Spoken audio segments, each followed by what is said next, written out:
जय हिंद फ्रेंड्स। जो BSF tradesman 2788 post पर फॉर्म भरा होता से फिजिकल डेट आसी जाइए आप समस्ते जानी।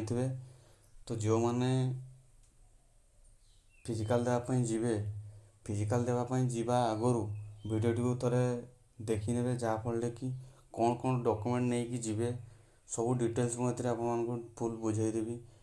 तो आपणकर कौन असुविधा हम नहीं कि आप जो डॉक्यूमेंट रे ଆପଣ କଟିବେ ନାହିଁ। ତ ଚାଲନ୍ତୁ ଡେରି ନକରି ଭିଡ଼ିଓଟିକୁ ଷ୍ଟାର୍ଟ କରିନେବା ଏବଂ ପ୍ରଥମରୁ ଶେଷ ପର୍ଯ୍ୟନ୍ତ ଭିଡ଼ିଓଟିକୁ ଦେଖିବେ ଯାହାଫଳରେ କି ସବୁକିଛି କ୍ଲିଅରଲି ବୁଝିପାରିବେ। ତ ଡେରି ନକରି ଭିଡ଼ିଓଟିକୁ ଷ୍ଟାର୍ଟ କରିନେବା। ଜାଣିଥିବେ ଆପଣ ଯେଉଁ 8788 ପୋଷ୍ଟ ପାଇଁ ଫର୍ମ ବାହାରିଥିଲା ତା'ର ଆଡ଼ମିଟ୍ କାର୍ଡ଼ ଆସିଯାଇଛି। ତ ମୁଁ ଗୋଟେ ଗୋଟେ ସବୁକିଛି କହିଦେବି ଆପଣ କ'ଣ କ'ଣ ଡକ୍ୟୁମେଣ୍ଟ ନେଇକି ଯିବେ ଯିବା ଆଗରୁ।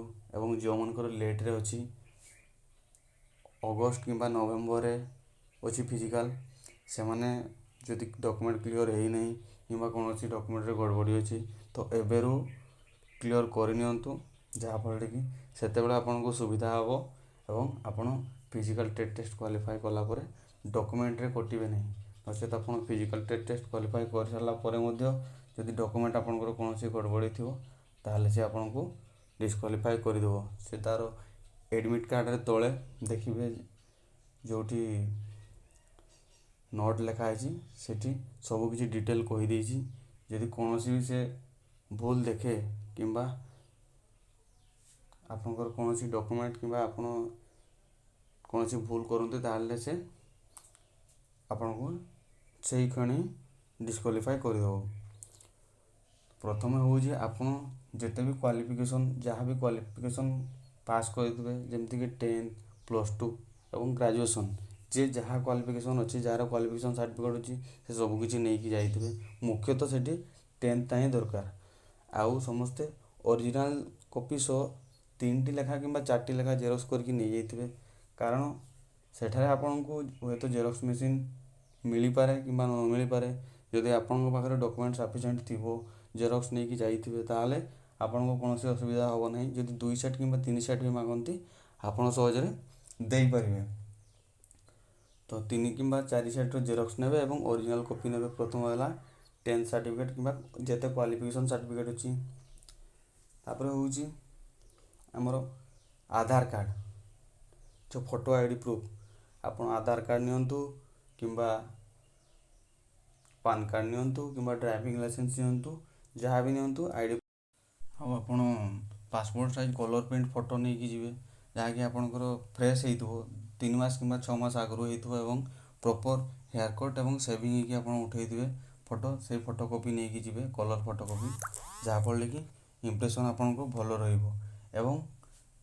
प्रथम गला क्वालिफिकेशन सर्टिफिकेट तापर आमर आईडी प्रूफ तापर गला colour print photo caste resident certificate जार ईडब्ल्यू सर्टिफिकेट अच्छी ईडब्ल्यू सर्टिफिकेट तापर आउ रहा बाकी कौन आउ जो मेन तो भूलिए जो एप्लाय करते जिते आपको जो ऑनलाइन जिते फिलअप करते बीएसएफ ट्रेड्समैन से जो फॉर्मटा देता से नहीं जाइए। बहुत जगह से ही पिला माने बहुत हैरान पड़ती से नहीं तापर जो आपन एडमिट कार्ड बाहरी थो कलर प्रिंट हो कि ब्लैक एंड व्हाइट हो से नहीं कि जाइए। तापर आउ कौन नहीं कि जी कहीदे निजे स्टेपलर नहीं सांगे आउ जो गम अच्छी आमर अठा अच्छी अठा नहीं कि जाइए। जो फोटो आपन को अटेस्टेड करने से कह से चिटेवाई से कह जो फॉर्म दब से फिजिकाल हम जिते आ तार कौन कौन आउ कि सब दरकार से मुझे गोटे चार्ट करदेवी। से चार्ट मध्यम आपको वीडियो लास्ट से चार्ट देखईदेवी और देदेवी। आप से चार्ट हिसाब से देखिकी सबकि डॉक्यूमेंट नहीं जहाँफल कि आपंकर कौन असुविधा हम नहीं। कहीं कौच जो आसाम राइफल बाहरी आसाम राइफल ट्रेड्समैन से मुझे जाइए निजे कौन कौन सब पचारे केमती कौन है फिजिकाल से मुझे 5 किलोमीटर रनिंग थी मोर कुक ट्रेड थी आउ जार अलग ट्रेड भी अच्छी से कहीदेवी मोर सांग मैंने जाते। तो वीडियोटी को प्रथम शेष पर्यंत देखिए जहाँ भी वीडियो अपलोड करी आपणकर प्रॉफिट ही अपलोड हुए सब वीडियो एवं ପରଫେକ୍ଟ ଜିନିଷ ହିଁ ମୁଁ କୁହେ, କୌଣସି ଫେକ୍ ଜିନିଷ କୁହେନି କିମ୍ବା ଦେଖାଏନି। ଆମେ ଯେତେବେଳେ ଆସାମ ରାଇଫଲ୍ର ରେଲି ଦେବା ପାଇଁ ଯାଇଥିଲି, ସେତେବେଳେ ଯେଉଁ ଟ୍ରେଡ୍ ଟେଷ୍ଟ ଥିଲା, ଟ୍ରେଡ୍ ଟେଷ୍ଟରେ ଆମ କାହାକୁ ବି ରୁଟି କରିକି ଦେଖାଇବା ପାଇଁ କହିନଥିଲେ। ସେଥିରେ ଖାଲି ଭେରାଇଟି ଟାଇପ୍ର ସବୁ ମସଲା ରଖିଥିଲେ, ସବୁ ପ୍ଲେଟ୍ ମାଧ୍ୟମରେ ସବୁ ରଖିଥିଲେ ମସଲା, ଏବଂ ଭେରାଇଟି ଷ୍ଟେଟ୍ର ସ୍ପେଶାଲ୍ ଖାଦ୍ୟ ଯେଟା ମୁଖ୍ୟ ଖାଦ୍ୟ ସ୍ପେଶାଲିଟି ସେଇଟା ପଚାରିଥିଲେ। ଆଉ କୌଣସି ଏକ୍ସପିରିଏନ୍ସ ଅଛି କି ନାହିଁ ସେଇଟା ମଧ୍ୟ ପଚାରିଥିଲେ, କି ନିଜେ କେଉଁ ଜାଗାରେ କାମ କରୁଛ କି ସେ ମଧ୍ୟ ପଚାରିଥିଲେ। ସେଥିରେ ଏକ୍ସପିରିଏନ୍ସ ସାର୍ଟିଫିକେଟ୍ ବାଉଣ୍ଡ ନଥିଲା, ଏଥିରେ ଏକ୍ସପିରିଏନ୍ସ ସାର୍ଟିଫିକେଟ୍ ବାଉଣ୍ଡ ଅଛି। ଯେଉଁମାନେ ଯେମିତି ଉପାୟରେ ଏକ୍ସପିରିଏନ୍ସ ସାର୍ଟିଫିକେଟ୍ ବାହାରିଛ କୌଣସି ଅସୁବିଧା ନାହିଁ, କିନ୍ତୁ ସେଠି ଯେତେବେଳେ ଆପଣମାନେ ସାମ୍ନାରେ ଯାହା ବି ସେ ପଚାରିବେ, ଯିଏ ବି ଅଫିସର ବସିଥିବେ ଆପଣମାନଙ୍କୁ ଯାହା ବି ପଚାରିବେ, ଆପଣ କ୍ଲିଅରଲି ସବୁ କିଛି କଥା କହିବେ, ନର୍ଭସ୍ ହେଇକି କିଛି ବି କଥା କହିବେ ନାହିଁ। ଯେଉଁଟା ଜାଣିଛନ୍ତି ସେଇଟା ପରଫେକ୍ଟଲି କରିକି ଦେଖାଇବେ ପ୍ରଥମରୁ, ଯାହାଫଳରେ କି ସେ ଆପଣଙ୍କୁ ସିଲେକ୍ସନ୍ କରିଦେବେ। ଆପଣ ଡରିଲେ ଜାଣିଥିବା ଜିନିଷ ବି ଆପଣ ଭୁଲିଯିବେ। ସେଥିପାଇଁ ମନଟିକୁ ପୁରା ଶାନ୍ତ ରଖିବେ ଏବଂ ନର୍ଭସ୍ ହେବେନି। ଆମମାନଙ୍କୁ ପଚାରିଥିଲେ ପନିରକୁ ଇଂଲିଶରେ କ'ଣ କୁହାଯାଏ, ମଇଦାକୁ ଇଂଲିଶରେ କ'ଣ କୁହାଯାଏ, ଏବଂ ଯେଉଁ ମସଲା ସବୁ ରଖିଥିଲେ ସେଥିରୁ 3-4ଟା କ୍ୱେଶ୍ଚନ୍ ମଧ୍ୟ ପଚାରିଥିଲେ।